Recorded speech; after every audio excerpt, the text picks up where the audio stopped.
first thing, credit to USC. They came in and I thought played terrific. You could see glimpses of it when against Oregon. Really for the first 35 minutes of that Oregon game, they played really well. And, when they come in, they made, I don't know how many, I'll have to watch the film, but it seemed like 16, 17, 18, like 15 feet and out jump shots, and that's something that we have to live with, and credit to them, they made them, and it seemed like they didn't miss, especially the first 30 minutes of the game. And it wasn't just one guy, it was all of them, from, St. Thomas, who I knew from, his Big Sky days, he's a tremendous player. Desmond Cloud, I thought he controlled the entire game without even being aggressive offensively. We had to read it to get out of his hands, and I thought he did a great job just facilitating and getting everybody shots. AG was tremendous, and Wesley Yates was tremendous from the jump, and I thought they came at a couple of our players and really went at us one-on-one, and we didn't up the ante and guard them, and I shouldn't say we didn't guard them, like they made better plays than we did. They made it look like we weren't guarding them. So credit to them. But I thought their energy was on point. And, when you're not scoring and making shots, I thought even at the beginning when they were making shots, like we were still in the game. And then we missed 2 layups. We got steals in the 1-3-1. We were going in for a layup. We dribble off our foot. We miss another layup after a steal.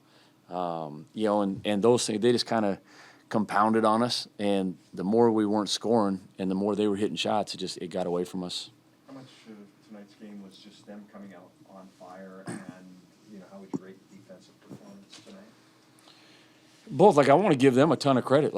Their pace and they made the shots. It wasn't like, I thought early, even when we were defending with a little bit of energy, they were still making shots. Which good players do. But I thought, we didn't do a great job guarding them one-on-one. They beat us too much, and then they'd get us collapsing, and then somebody's open. And when they got 5 good players on the floor that can shoot, it's really hard to guard that way. Then I think after that, it kind of took some wind out of our sails a little bit, and our energy, and our intent defensively, and kind of our togetherness wasn't there, to be honest. Are you concerned that, you took such a bad loss? You got down by 31 pretty early in the game. Does that concern you? It don't matter if you lose by 1 or 30. That is true. It's still a loss. Yeah. But just the mindset of these guys, they played pretty strong in L.A., but, they came home, and this is the opener of the Big Ten and all that, and just kind of laid an egg. Yeah. No, you're exactly right. We did lay an egg, offensively and defensively. And like I said, I don't want, SC had a lot to do with that. They played terrific. I thought they did. They shot the ball well. They defended well. They made it hard. Our guards weren't getting by them either, which is a problem. And we have to eventually, we got to start making shots. Our ball movement's got to get better, but, it's hard to keep pounding it inside, and teams are just going to keep shrinking and doubling great. I thought he did a better job getting the ball out and not turning it over. But we have to, there's a lot of stuff that we got to clean up. Great's a big part of this team. Yeah. And you need him to really get going if you're going to be successful, it seems like. What needs to happen with Great? Yeah, it's a team deal, and that's why basketball is a great game. Great's not great by himself. He's not. We've seen it. If teams double him, he's turning it over. He's missing free throws. There's a lot of stuff, and our team needs to get better around him to make it easier on him. And then he doesn't need to turn it over out of double teams and make teammates better. So it's kind of a twofold deal. We just have to get some chemistry where, we're playing more together. I thought we did it down in Palm Springs. And even at times against UCLA, I liked our shots against UCLA. We didn't make them, but I thought, we were moving the basketball and we were getting decent shots. Where tonight it was kind of just, one-on-one, and they were really shrinking. They're all 6'7" and long. They do a great job. That's why they're hard to score on. But when you don't have a guard that can get by and make them help up and get 2 on the ball and start spraying it, making the right decisions, it's hard. It's hard to run offense. Hey, in these past two games, and you talked about it last week, but did that really show you what life is going to be like in the Big Ten with the physicality and whatnot? And what can you take from these past two games that'll help you when you do start conference play? Yeah, I mean, it's just going to get harder. It's going to get harder, and and that's why I was telling the team, like, this has to sting. It's got to sting till midnight, and we got to move on. Like, we got a game on Tuesday against a good Eastern Washington team. Like, we just have to get better. And I told them, don't worry about everything that's written or people saying. Fans may not even come on Tuesday. I don't know. I mean, I probably wouldn't come watch either if I was in the stands tonight. But somehow we got to move forward, and we have to get better. It's still early in the year. We're still a new team, and I hate to say it, like, I've seen this team in practice that we saw on the court tonight. I've seen this team in practice. And I've told the guys, like, listen, there's a game coming where we're going to get beat by 30.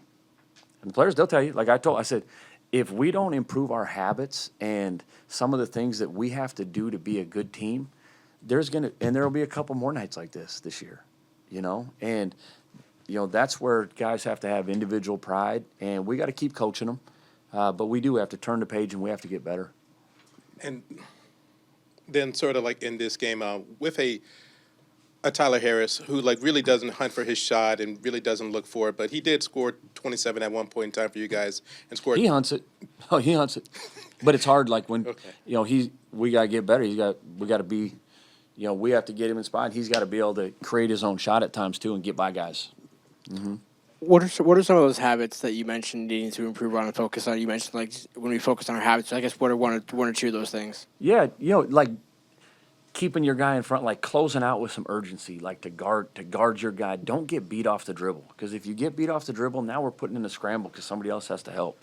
And so we have to become better one-on-one defenders.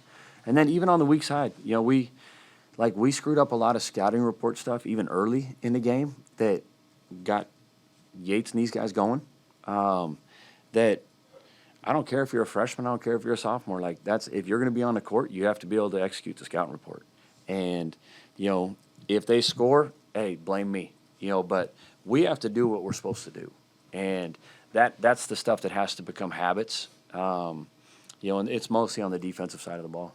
And kind of in that same vein, Casey got in the second half. How much of that is USC kind of going from deep and shooting, and how much of that is Casey still, I guess, working through some things or kind of working his way into getting in more action? Yeah, I mean, it was just, it's good to get, the game was out of hand, so, like, hey, get him some minutes because we're going to need him, But like I said, even he comes to the game and has 2 quick fouls on illegal screens. Like, we have to limit that stuff. We're not good enough right now to overcome that. Like, I don't want to say we have to play perfect, but we have to do the things that we control. Guarding the basketball, setting good screens, keep finishing layups, little things like that. Like, and that's the truth. We're not good enough to not do those things. Great was in here a few minutes ago, and he was talking about the spacing on the offensive side of the ball not being there quite yet. What are some things that you can do to help, maybe not just get him a shot, but help get other guys around him a little bit more space on the floor? Yeah, we call it ball and body movement. Sometimes the ball move, but our bodies don't, and we gotta exchange more. We gotta cut more. We still have guys kind of chasing the basketball instead of spacing out, and it's really easy to shrink the floor then.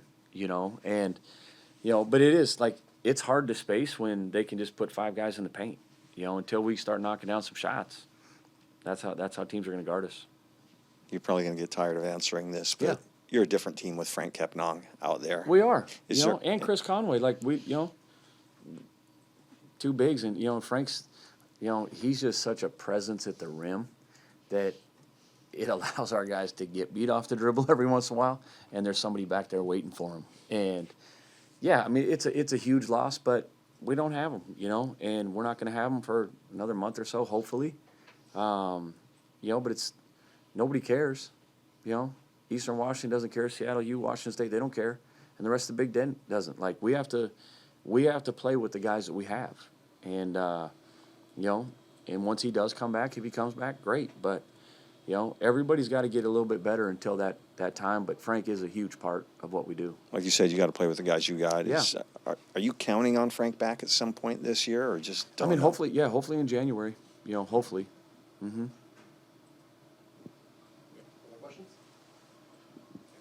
You bet. Thank you, guys.